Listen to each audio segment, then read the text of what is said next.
Quel est le regard de l'institution? Il a été, au minimum, bienveillant, mais il a évolué au fil des temps. On est passé d'une éducation nationale à travers le secrétaire général du rectorat promoteur, à une éducation nationale utilisatrice et disant parfois ça nous coûte plus cher que les autres, mais quand même, malgré tout, c'est un petit peu une vitrine quand même pour l'éducation nationale.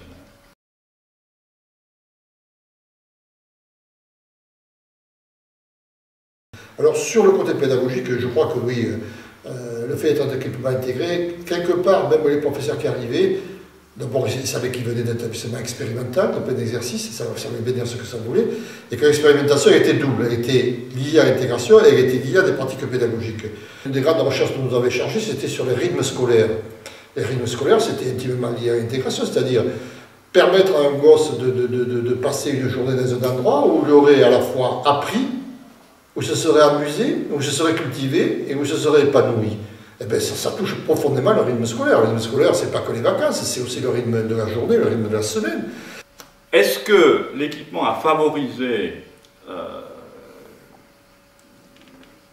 était favorable au plan pédagogique?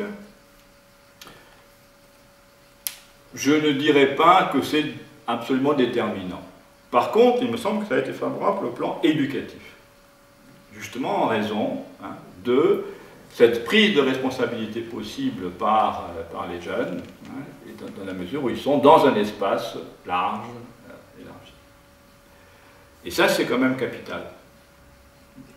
Et là, quand on a voulu pousser le bouchon un peu loin à la demande de l'institution et faire un emploi du temps sur 15 jours, c'était un acte de volontarisme intellectuel remarquable que de dire on va faire une semaine d'apprentissage théorique et une semaine d'application, d'expérimentation et de main dans le cambouis en gros, et de TP.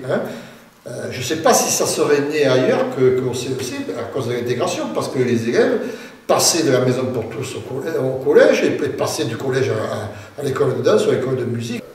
Moi j'ai eu personnellement des enfants au CEC de Grenoble, au collège, et ce qui est assez savoureux, c'est lorsque ces enfants-là passaient du collège de la Villeneuve au lycée d'à côté, qui était pourtant un lycée expérimental, un certain nombre de professeurs, au moins un professeur disant, à la Villeneuve, on vous a appris à parler, ici, on va vous apprendre à vous taire.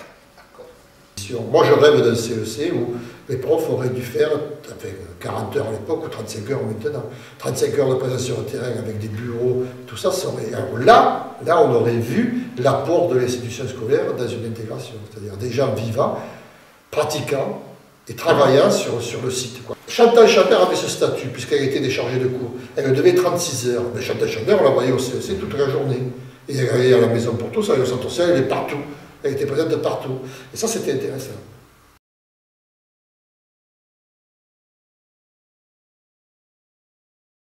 Je crois que tous les enseignants de lycée s'accordent à dire que les élèves du collège étaient beaucoup plus matures quand ils arrivaient au lycée.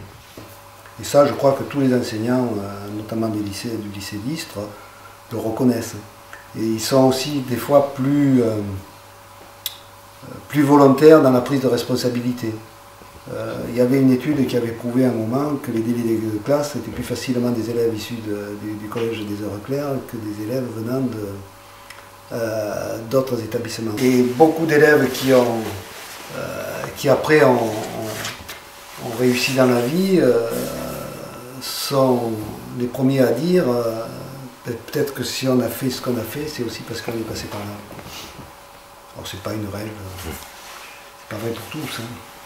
Ceux qui sont devenus, eh bien, l'enquête avait quand même tout de même un volet éducatif fort, et ce qu'on découvrait, c'est qu'ils étaient plus souvent délégués de classe dans les classes supérieures, au lycée notamment, ils trustaient les places de délégués de classe, donc ils avaient une pratique éducative, plus souvent syndiqués que les autres, une implication dans la vie, et plus souvent acteurs politiques que les autres. Alors pas avec des... c'est pas du simple ou double, mais c'est des réponses significatives. Donc je crois que quelque part, là on a, et là je suis tout à fait positif, on a répondu à notre rôle, on en a fait des élèves exigeants d'abord, ce qui posait vraiment au lycée à côté, mais Tant pis pour lui, tant mieux pour lui. Moi, je dis tant mieux, très clairement. Certains de mes collègues proviseurs ont dit toujours tant mieux, hein, même si on faisait des remarques sur le comportement des élèves.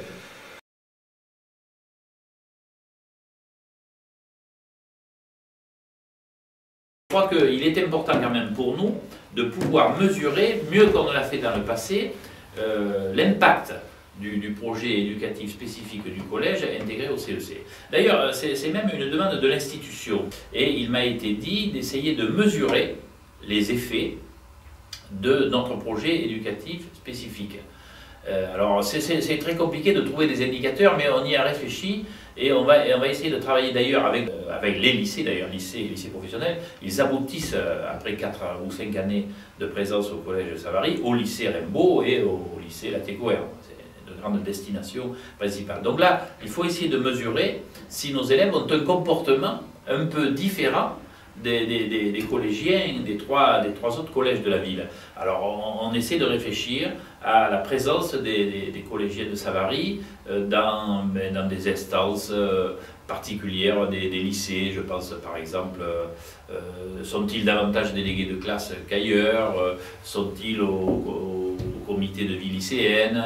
Sont-ils davantage dans l'association sportive?